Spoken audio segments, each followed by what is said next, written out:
Recently, I got the urge to go back and play one of the biggest games from my childhood, Just Cause 2. This game has gone down as one of my favorites of all time, but despite that, it's the only installment of the four-part series that I've gotten to play. So I got curious as to what the games before and after it were like. Seeing that Just Cause 1 cost under $1 on Steam, I thought what the hell and bought it.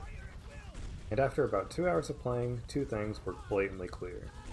One, the characters' asses were weirdly nice, and two, this game was not good.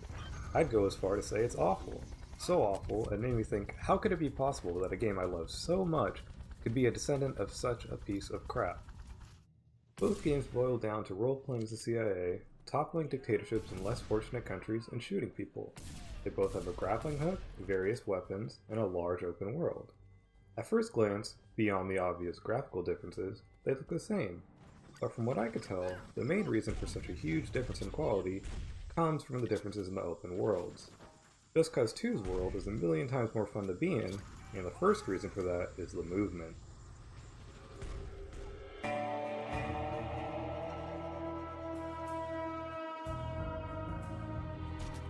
In open world games, especially action-oriented open world games, how you move about the world can greatly impact how fun the game is to play. In Just Cause 2, if you want to explore a city, just grapple hook anywhere, pull your chute, and you're off. And it's fun. I could spend hours just flying around, running away from cops, getting on top of buildings, and blowing things up. Compare that to Just Cause 1, where if you want to get around a city, you have to either walk, drive around in a goddamn Vespa, or take a century to climb up a ladder. Not exactly fitting for what's supposed to be an exhilarating action game.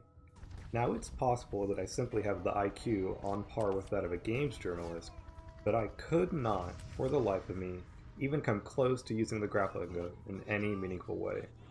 It only helps you hook onto a helicopter or car. You can't hook onto walls, floors, enemies, not even strippers. Rico's main way of moving around in the second game is non-existent in the first. You can only drive from place to place, and if you flip or blow up your car, and there isn't any other cars around, you have to walk the rest of the way. And since the forests are so dense with trees, rocks, and mountains, the only way to traverse the world is by road, which can make a couple 100-foot distance take 10 minutes to get to. With a lack of a functioning grappling hook, traveling between cities or missions is nothing more than a chore. On top of that, in the first game, you can't even shoot from inside or on top of a car, making driving even less fun. Once you've driven a boat or a car for half an hour, you've experienced all there is, and you just want to fast travel everywhere. But at that point, why even have an open world? Just make it a linear game with story missions and some optional side missions. Maybe then you could improve upon the other less fun parts of the game, rather than spending thousands of man-hours creating what amounts to background noise as you drive from point A to B, or longer loading screens if you choose to fast travel.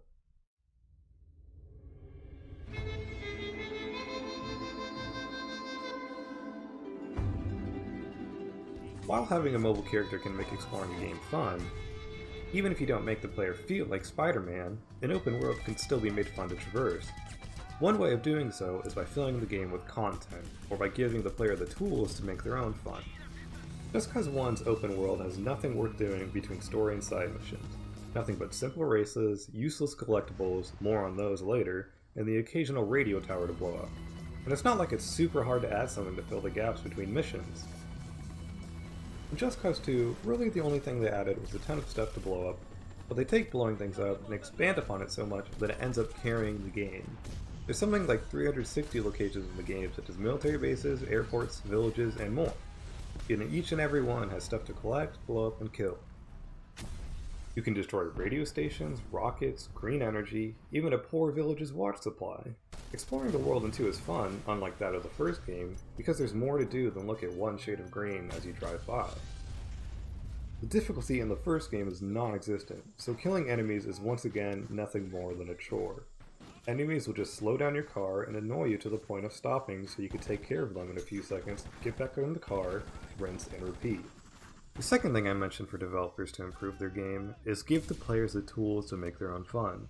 In the second game, the main source of these tools comes from the grapple hook. It allows for a unique way of killing enemies, destroying structures, and traversing the world. 1 has no real ways to make your own fun besides driving a car around. There's no hooking cars, hooking people, no juggle kills, nothing.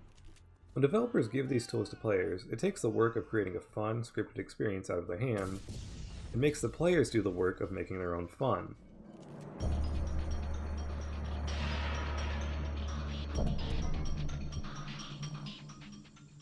One thing Just Cause 1 does have in its world is collectibles, but like many things, it does them very wrong. Collectibles have been in video games for as long as I could remember. Some games are even structured around collecting stuff, but more often than not, in modern games, collectibles are added just to pad for time, offering nothing more than a number out of 10 as a reward. Just Cause 1 is exactly that. Collectibles do nothing but pad for time. They're shown on the map at all times, so you don't need to explore to find them. The movement makes getting them not fun, and there's no reason for doing so besides gaining a little reputation with the faction. Just Cause 2, on the other hand, makes them worthwhile and fun to get. It does have some collectibles that are always shown on the map, but these are totally optional, and the movement in this game makes them at least a little fun to get. On top of that, they have more items that actually do something. Instead of being shown on where they are at all times on the map, you're given an indicator of when you're close to them. This way, the game achieves a happy medium between exploring the world to reap the benefits of the collectibles, while not having to flip over every stone and explore every inch of the map to get them. You don't have to ride a goddamn Vespa through the streets to get them. They can add to your max health, improve your weapons, or improve your vehicles, ensuring that if the player wants to have an easier time in the game, they must explore this big, beautiful world that thousands upon thousands of hours were poured into. Collectibles, when done right, can be an easy way to add playtime to a game in a way that doesn't annoy the player.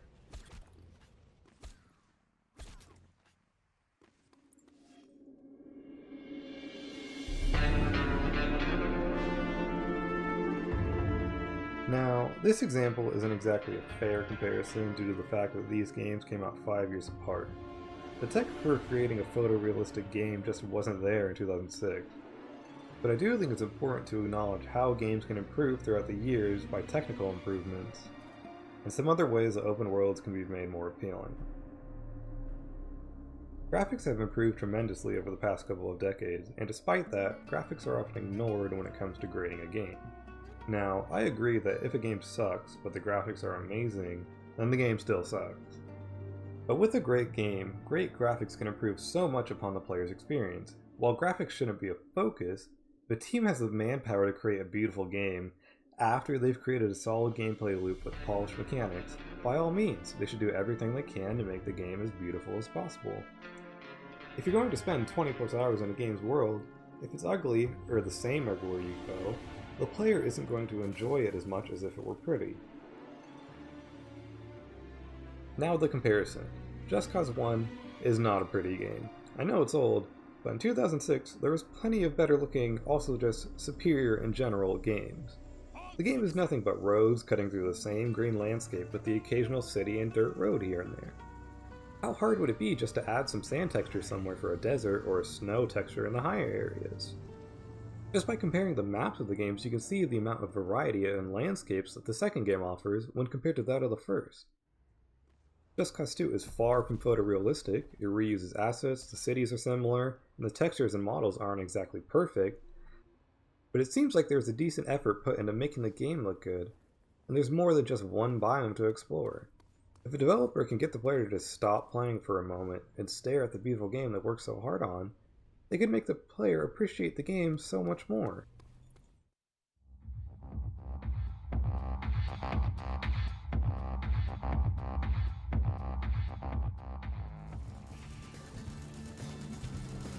Now, beyond exhilarating gameplay and pretty graphics, another way to get the player's heart racing is to add some amazing tracks.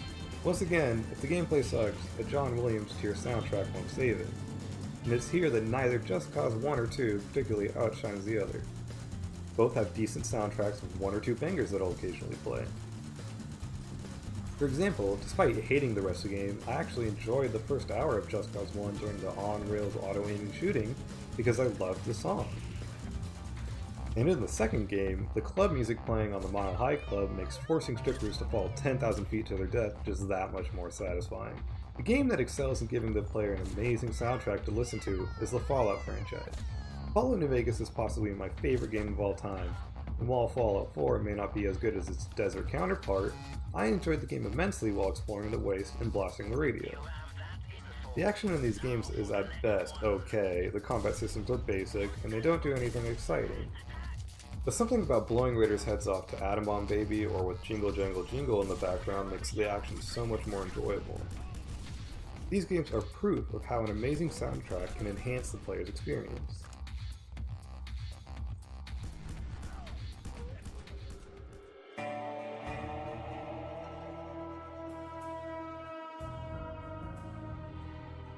Now, is Just Cause 2 a perfect game? No. And is Just Cause 1 a bad game? Well, yes. Although they have such similar core missions of helping rebel factions overthrow a dictator and overtaking strongholds, Just Cause 2 immensely outshines the first because it's more than a linear game with no room for the player to have fun. It provides the player a playground to have and make their own fun. It's fun to move around in, and there's plenty of things to do. The world is nicer, and it's got some amazing tracks. I'm not sure why the developers didn't realize their first game wasn't fun. Maybe they just needed to get their game out of the door to justify starting another. But whatever the story behind these two games is, one will be forgotten, and the other will be fondly remembered by those who played it.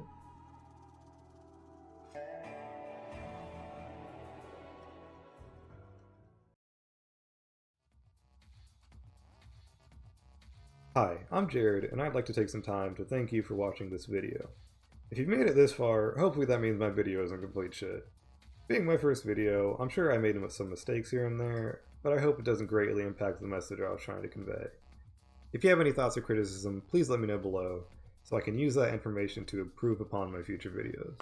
Thanks for watching, and I hope to see you soon.